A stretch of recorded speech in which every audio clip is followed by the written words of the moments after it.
know what no one tells you when you go to chiropractic school? That knowing everything about the spine, the nervous system, the power of the body to heal doesn't make you immune to the moments that break you open.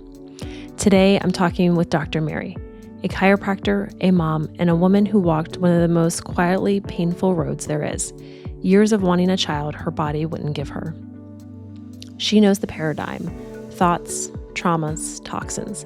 She teaches it, she lives it, and she still had to find her way through the in-between.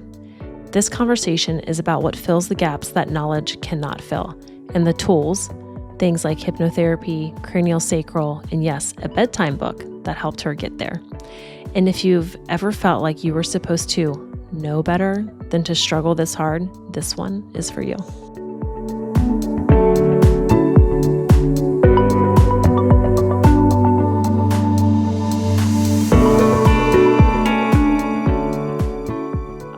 Well, welcome, Dr. Mary. I'm so excited to have you here. I want to jump in and I want you to tell us about who you are. Tell me about who's sitting around your dinner table, about your family. Just give us a rundown. Okay, so I was born and raised in Florida, so I've lived here my entire life. The only time I left is when I went to Palmer. Long story short, I guess, but I met my husband on actually online dating, which I'm sure is not the same than it is right now, right? Yeah. And we got married. It's like one of those things when you know.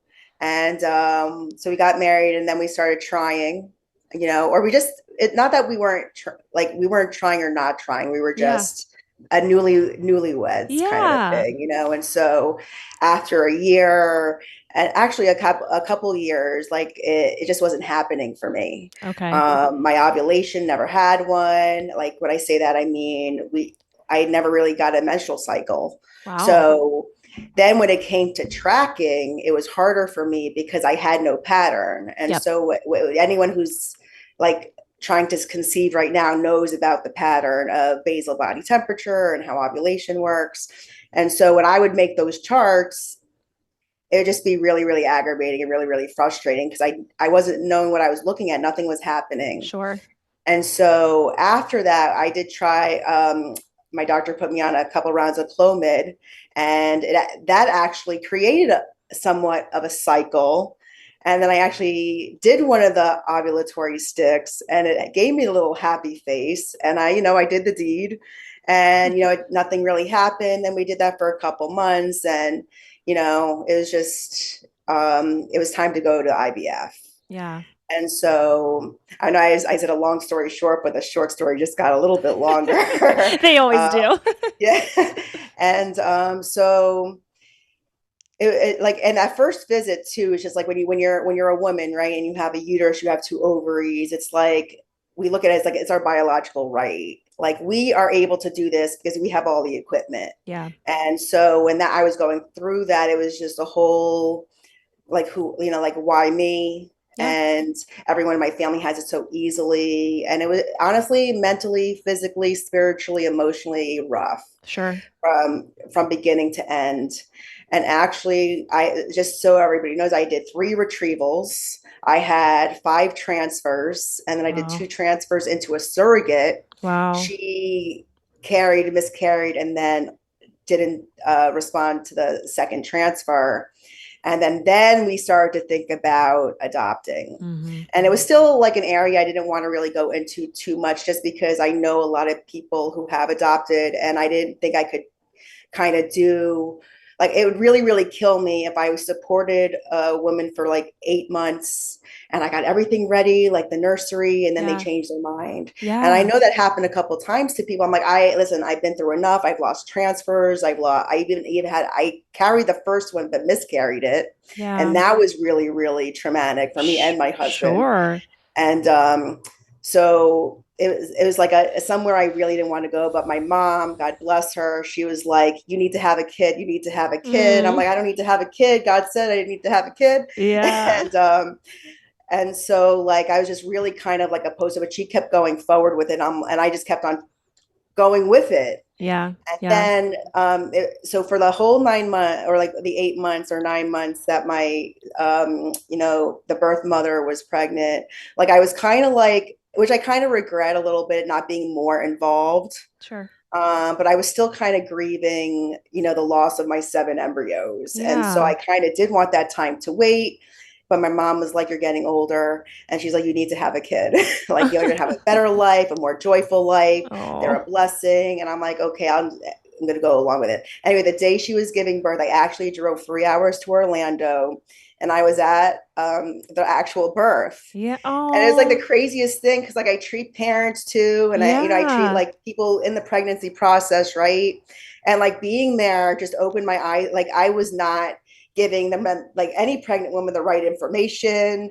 Like I said Oh, what I was told, like, girl. oh, just wait till it turns this or just Yeah. do when it does that. Yeah. But like you really don't know until you have the actual experience what to expect. Yes. And so like just being at the birth itself was just what a miracle, right? Oh, yeah. And like it was amazing too because I got to like do chiropractic on her because I was Oh. the Yeah. the one allowed in the waiting room or like in the Yeah. actual delivery room, and I was doing craniosacral on her, and I was Mm. activating acupuncture points with my fingers. Yeah. And at one point, she's like, "Wow, I could feel my the baby descending." But I'm not feeling the cramping or like I don't know what that feels like, and Yeah. so I'm like, wow, that's kind of cool. Like she's actually being able to deliver this baby without intense pain. And she even like spiked a fever during the whole labor Mm-hmm. delivery process. And I adjusted her cervical spine. The fever went away, completely gone. Also, she Wow. had like terrible nausea, went away. Yeah.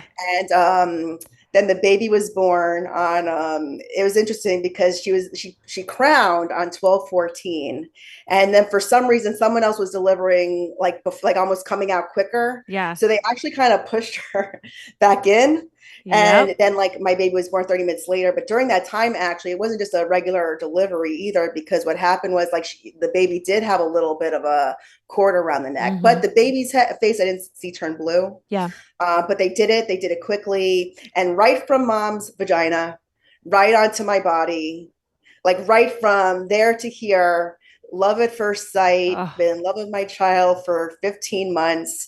And so Oh. it's now me, my husband, and my little baby girl. Oh my And that's why, gosh. and really like it's very interesting, especially when you're a chiropractor and you're like, yeah, milestones and like they're so smart. But like people, like it's just like I'm watching her and I'm seeing her get better from like she's recovering from sickness, let's say faster than I do. Like we both have a cold and she gets better. And one day Yeah. I'm taking a week. Yeah. And I'm like, wow, this baby's really awesome. And like, she's in the 99th percentile with that. Like, she's like like God bless her, strong, Mm-hmm. so wicked intelligent, which I think all babies are. Like they learn how to walk on their own. They learn Yeah. how to like, she's aping me now with a spoon and Yeah. trying to put bows in her hair, just Yeah. like it's really just amazing. You really just have to give them love and just be there with them. Like you don't really Mm-hmm. have to do much to have your baby thrive. You just have to love them and Yeah. support them. Yeah.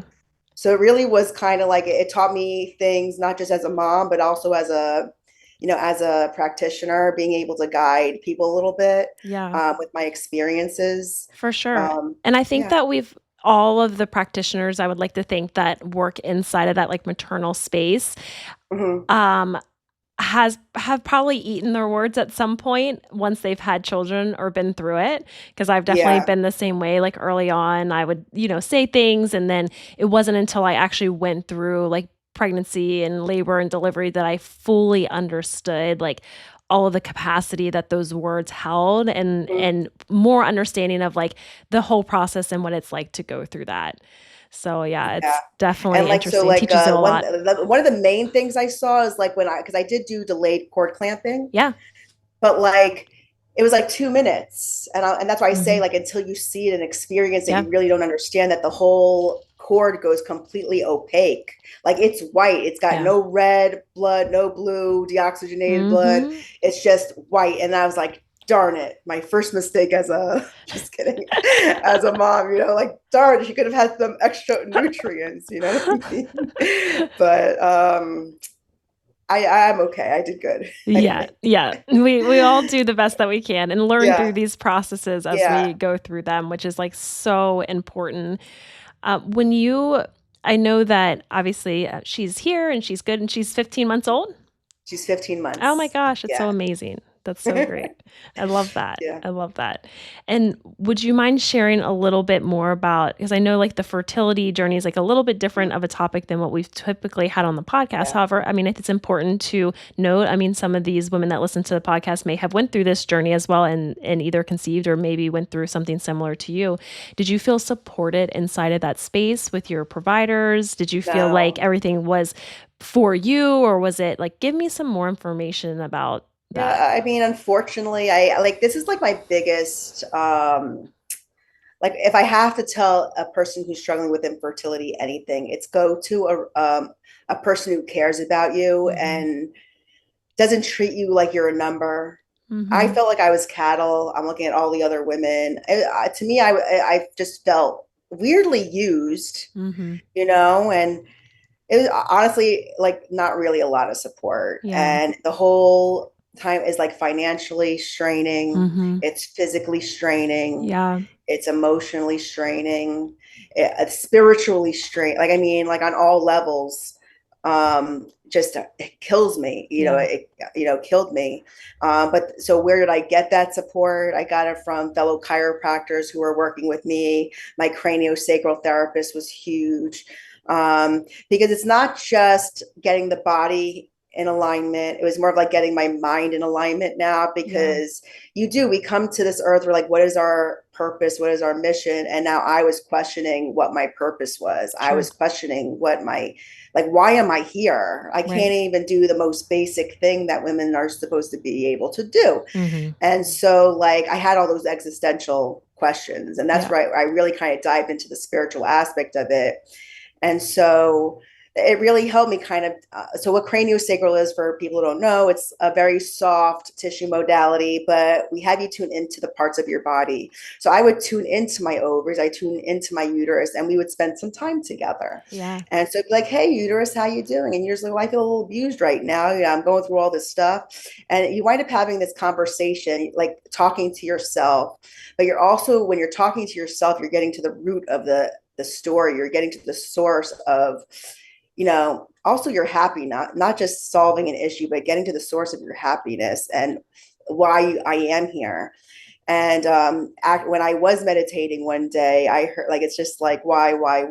And God kind of came to me and said, why care for one when you could care for many? And I'm like, whoa, that's that's amazing. And like, when I think about it every day, I mean, I treat all of God's children, right? Adults, kids, grandparents. And I'm like, I'm doing my earthly purpose. And then it was interesting because as I was doing my earthly purpose and I was doing the craniosacral, and also I added some hypnotherapy at the end. When I was doing this, I realized that I started getting a menstrual cycle. Oh, wow. And so like I urge people, like, it's not really just about relaxation. I mean, it does just relax, be patient, okay. But I really do think it comes down to, are you doing what you're supposed to be doing on this earth? Yeah. Because then if you figure that out, then really nothing else matters. Yeah. But that was like a huge thing for me, was just figuring out like why. Yeah. And so craniosacral, I found support, even like acupuncture found support. Yeah. But in the actual medical model, no, you're just in an like almost like I want to say like cattle. I don't like I said it earlier, but that's how I felt. Well, I think too, like when you are doing those more holistic therapies, no matter if it's chiropractic, acupuncture, craniosacral, hypno, whatever you're doing, we view it as practitioners in more of a holistic space, as like the body is one whole entity, and I always think back to that book, that's The Body Keeps the Score. And I know that one. And that book, if you guys haven't read it or heard about it, is really good too, because it does dive in a little bit more into like how the things we've been through in our life and like emotional things are actually stored inside your fascia and your tissue. And that can present itself in a multiple different ways, and like either conditions that are going on in our body or whatnot. And I also want to tie back in, like when you had said, my body has like this purpose, right? Like I'm a woman, like I should be able to reproduce. Like, why is this not happening?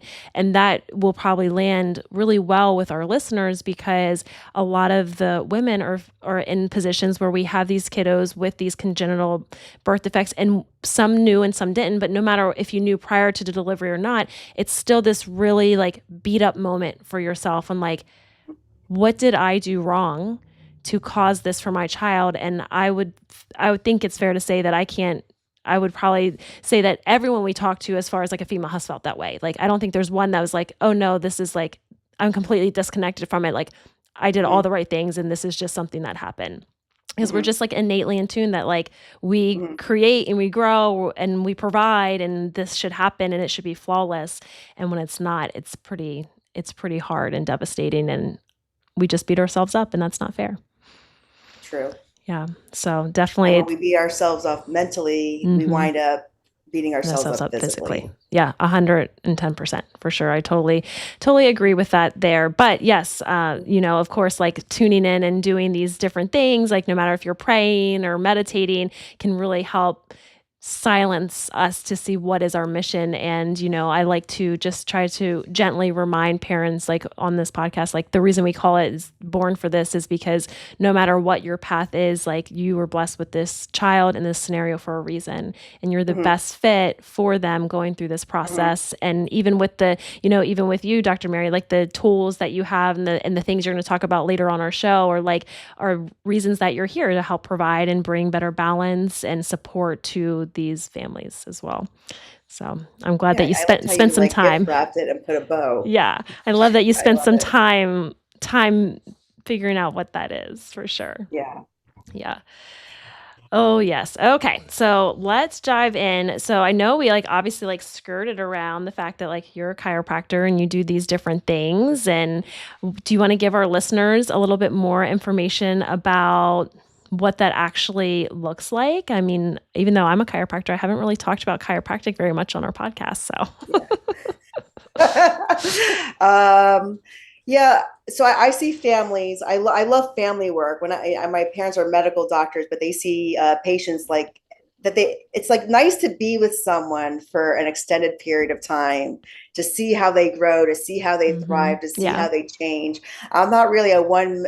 Not that it's a bad, but the ones that just kind of adjust all day. I kind of want to know that person on a deeper level. I want to know what makes them tick. I want to know what their joy is. That's how I work my practice. And it's interesting because I'm located in a family-owned urgent care. So people aren't coming in with pain, and they're not coming in with existential stuff. They're coming in with neck pain. They're coming in with low back pain.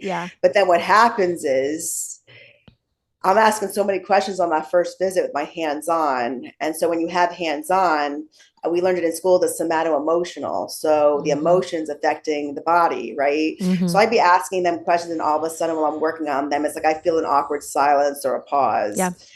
And the person's breathing maybe starts to speed up, or even maybe it starts to slow down. And I say, what's happening here? And they'll say, I'm thinking about the breakup I had 4 years ago, or, even I have a patient who's 75 who had hip pain since she was 18. And I'm just doing chiropractic stuff on her and was sneaking in some craniosacral hands-on. And she said, when I was 18, I was raped. And I'm like, oh, that's okay. Where that's the emotional source right there. That's why physically she didn't improve 100%, because there was still some sliver left. And so she went through the whole story from beginning to end with all the feels, with all the emotions.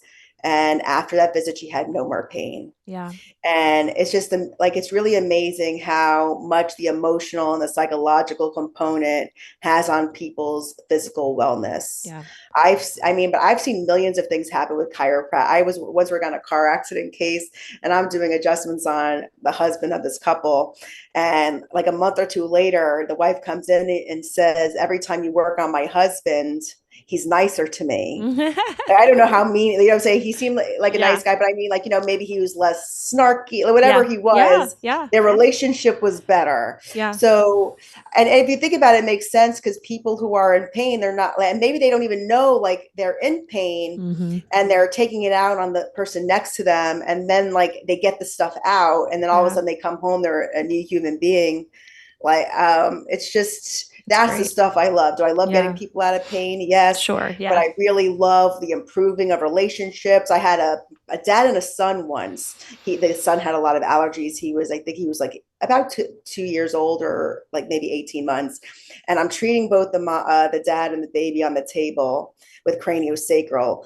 And after the session, I go, how do you feel? He goes, I didn't know I was going to get that today. And I'm like, he had no idea what to prepare for. I just went in and did it. I go, what did it feel like to you? He goes, I felt like I bonded with my son. Oh. And I'm like, wow. Like, how powerful is just that one statement? How many parents feel disconnected from their kids? Yes. And that like this session actually like made them hold each other probably for like a good like 45 minutes, where it's just a lot of love, a lot of energy. And honestly, it's like the craniosacral and hypnotherapy, that whole emotional aspect is almost what drives the chiropractic. I mean, in terms of it just, because chiropractic is great with pain, but when it comes to the little sliver left, or the piece that people are missing, that emotional part and the spiritual just takes them the rest of the way. Yeah. So that's how my practice works now. I love to work with other chiropractors, but I do know patients sometimes need frequent adjusting. So I will co-manage with other chiropractors and craniosacral therapists and acupuncturists. Because like, as I got older, it's interesting, when we graduated, like, oh, it's almost like everyone's in competition. But what if all the chiropractors weren't in competition, and we were in like cahoots with each other, or like we enjoyed each other? How beautiful would that be? I mean, I have like chiropractors who are upper cervical and pelvic, and maybe the upper cervical is better for that person. Maybe the Gonstead pelvic is better for the other. I'm like, if I don't have the energy or the technique to treat you, that's not the only technique out there. I'm going to refer to another chiropractor. I'm not just going to go ship them off to, oh, you need surgery. Yeah. You know?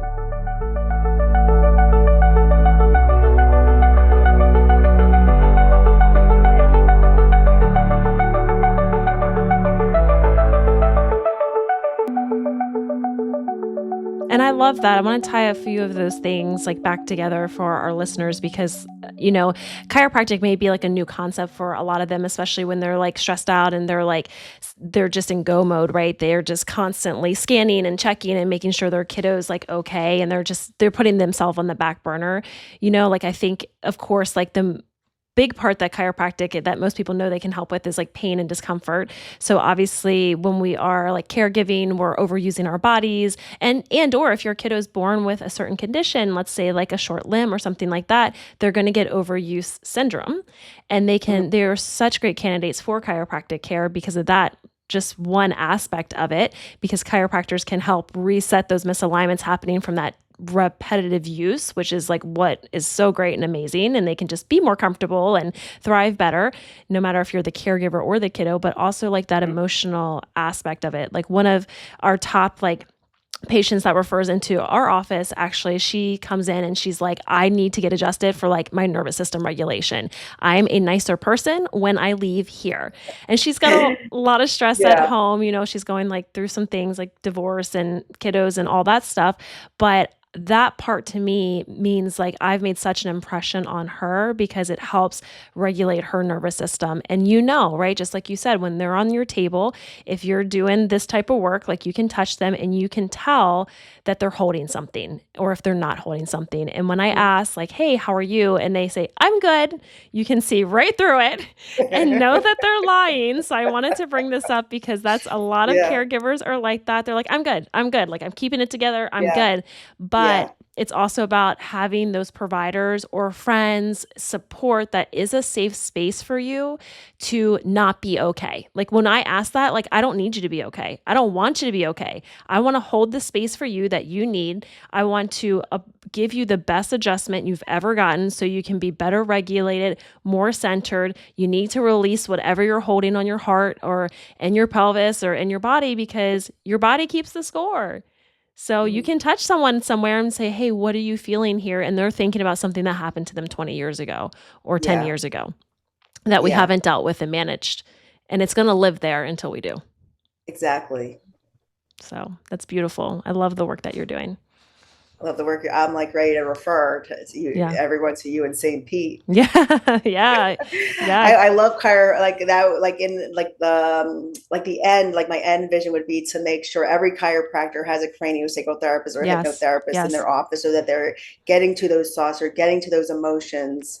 Yeah. Because it is really like important. It's part of our paradigm, right? The thoughts, traumas, and toxins. So like we're really good at traumas, we're really good at toxins, but then it's just like, and it's just, that's almost the most important piece. A hypochondriac won't get better. Yeah. A person trying to constantly try to find out what's wrong with them is not going to get them better. Yeah. They need to find the source, release, and then resolve and heal. Yeah, for sure. And this message is so important to the listeners to our show because they're holding a lot. They're holding a crazy amount of stuff. And they either will be for a period of time or they will be indefinitely, depending on like what scenario they're living at home. And it is okay. And it's not selfish to also take care of yourself.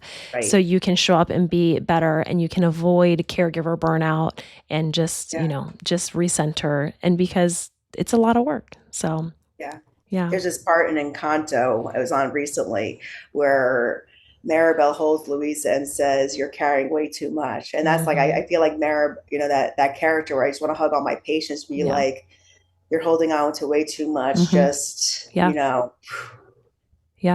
Just you'll breathe. feel so much better. Yeah. Just breathe. Just breathe. And, sometimes they may cry and that's okay. They need to. Yeah. If tears are pouring out your body, you need to let them pour. Yeah. They've been held up way too long. Absolutely. Yeah. So are you doing hypnotherapy as well? Like, like you're the practitioner for it? Yeah. And actually, I wanted to create something one day. It's just, with all the other things, I haven't gotten around to it, but I want to create a course called adjustment. You know how you have like adjustments under manipulation under anesthesia? Yeah.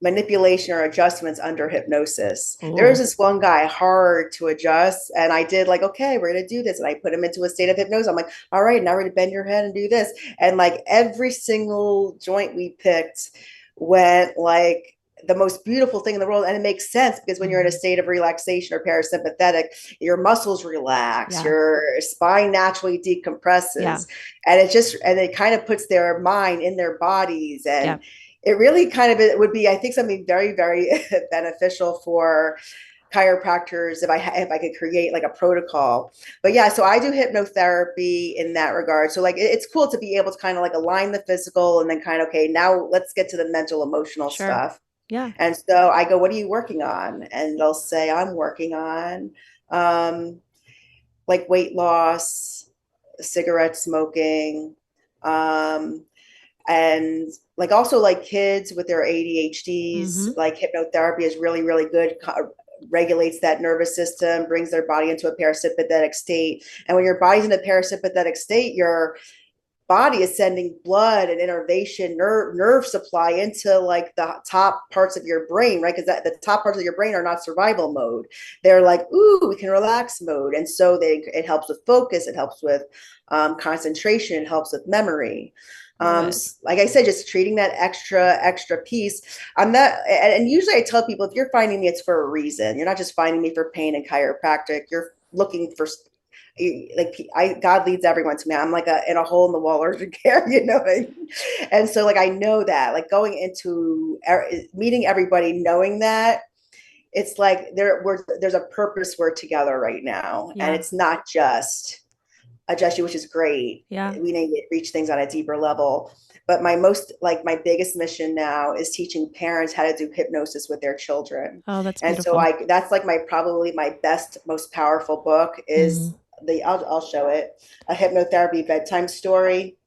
And it literally is a guided meditation with affirmations, and then tells them we're gonna have a great day tomorrow. Yeah. And just by reading this book, there's a daughter that actually sleeps with my book by her bed, cannot sleep without the book by her bed. And why is that? Because it brings her strength, it brings her comfort, it brings her peace. Yeah. And it's so funny. Her mom came to me the other day. She's like, I really want to homeschool. My daughter's on the spectrum. But she's like, it's interesting because she's really been doing good the past 2 months. And then like it clicked. I'm like, she's sleeping with my book. She's reading my book. You're reading my book to her. So even though the girl wants to leave the school, she's still like, I don't know, she's getting along with her peers more. She's getting along with her instructors more. Wow. I had another is a dad patient, and she goes, my daughter's like a little, like they say that she's a troublemaker or whatever in school. I go, read her this book. Read this book to her every night. The girl became the teacher's pet. Aww. She'd be like, why did she be hold the door, hand out the papers, like, and Yeah. she's, and it was just like, wow. So she went from the problem child to like teacher's pet, like that's within a week.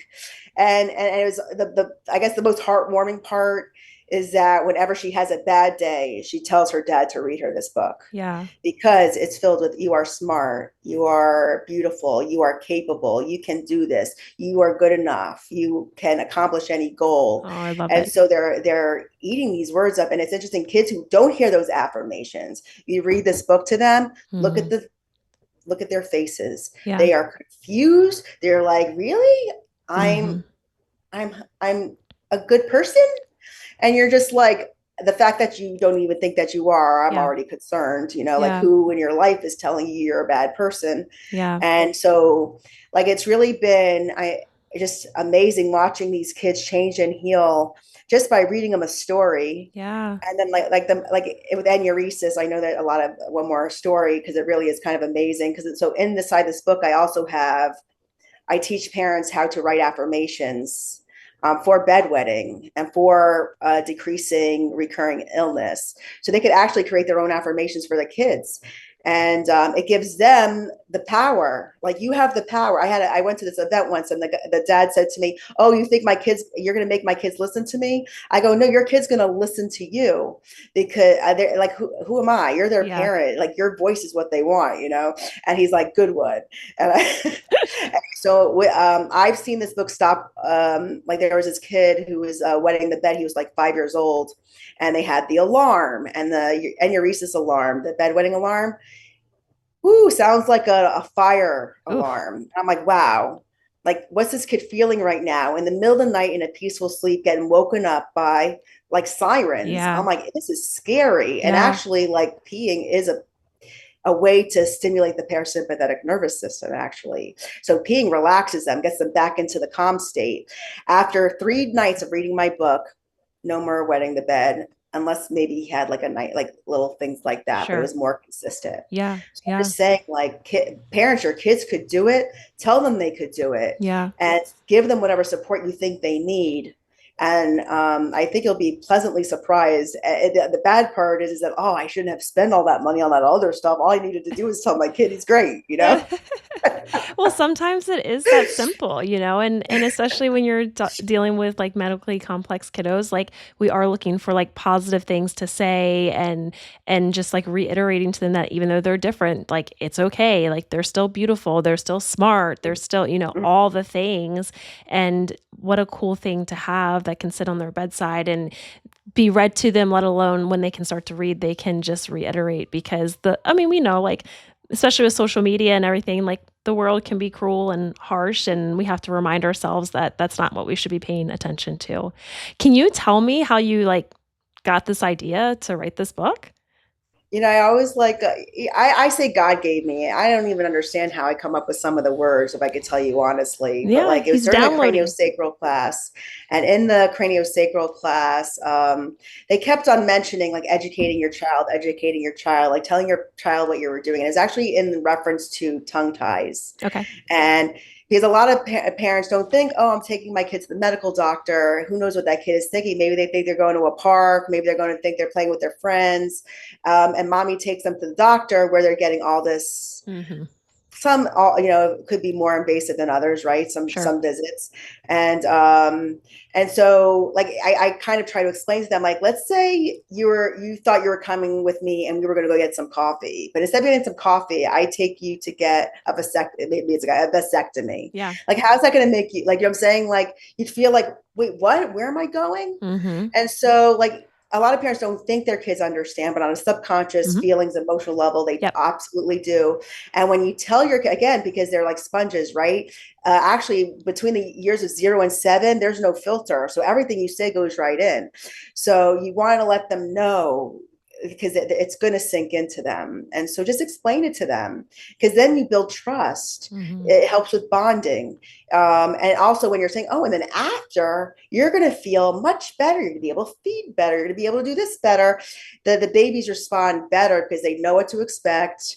And also you put that there, you're going to heal. You're in hypnosis, right? Like, so it's just like, I'm not telling people to quack like a duck. I'm telling people you have the power to heal yourself. And because we aligned you, and because you have positive thoughts, you're able to heal yourself fully and completely, naturally. Love it. And so that's that example.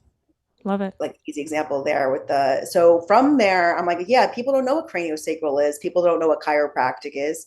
And one day I was always kind of good with rhyme. So I just started rhyming, and the book came out good, and I waited. And people are like, you should publish it. You should publish it. I'm like, I don't really want to publish it. I'm scared, whatever the reasoning is. Then I got COVID in 2020, and I'm like, I almost died.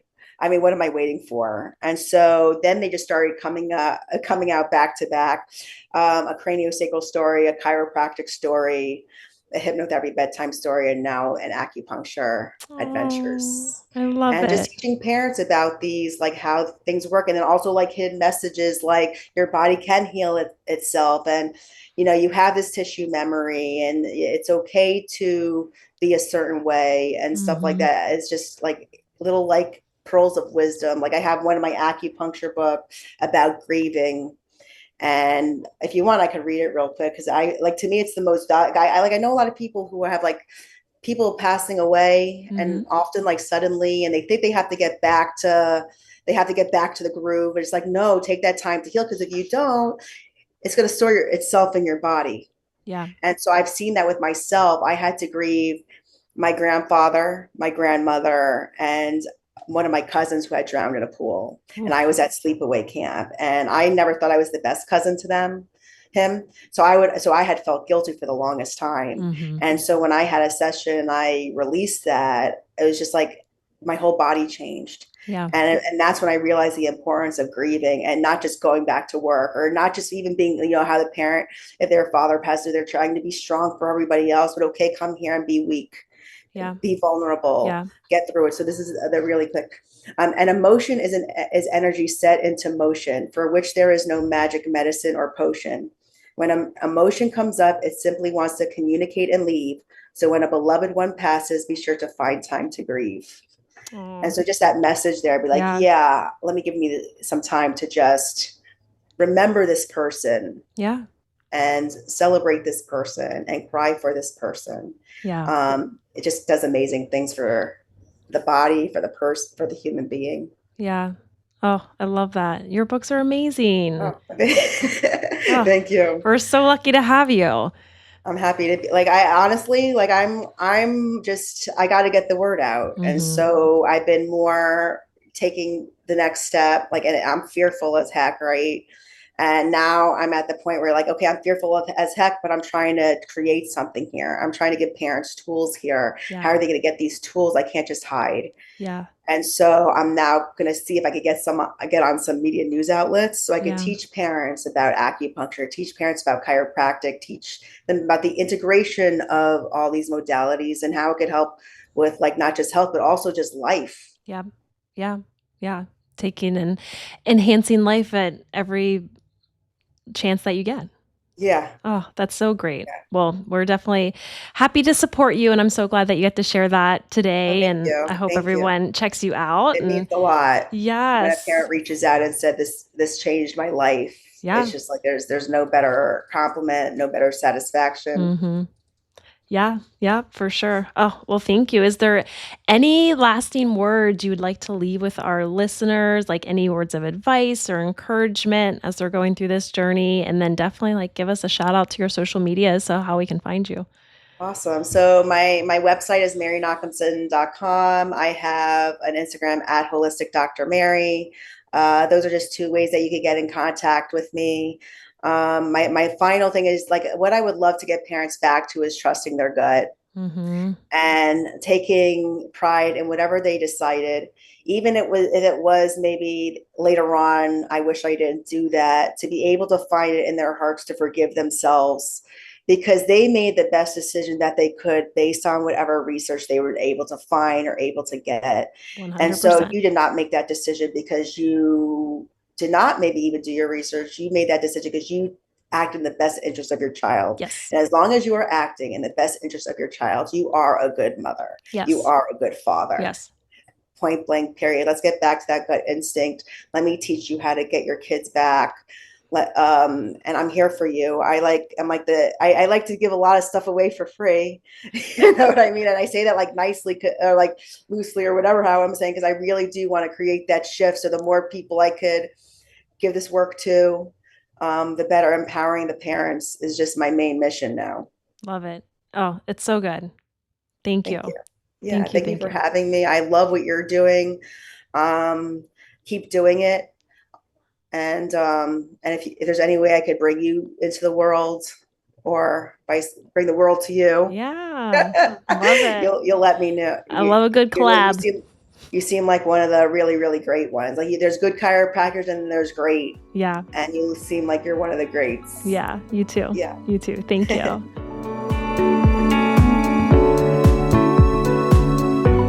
What I kept coming back to from this conversation is that sometimes the path to what you most want asks you to go somewhere you never expected to go. Hypnotherapy, craniosacral, a bedtime book, a daughter you choose, and a journey that asked everything of you first. That's not failure. That's the path. If you're in this space right now where what you know doesn't feel like enough, I want you to hear this. You don't have to have it all figured out.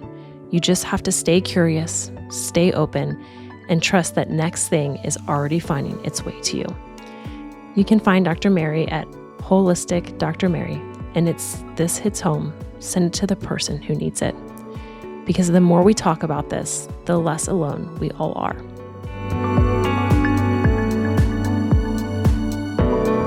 If this episode resonated with you, we'd love for you to take one simple step. Share it with a friend, another parent, or a caregiver who might need to know they are not alone in this journey.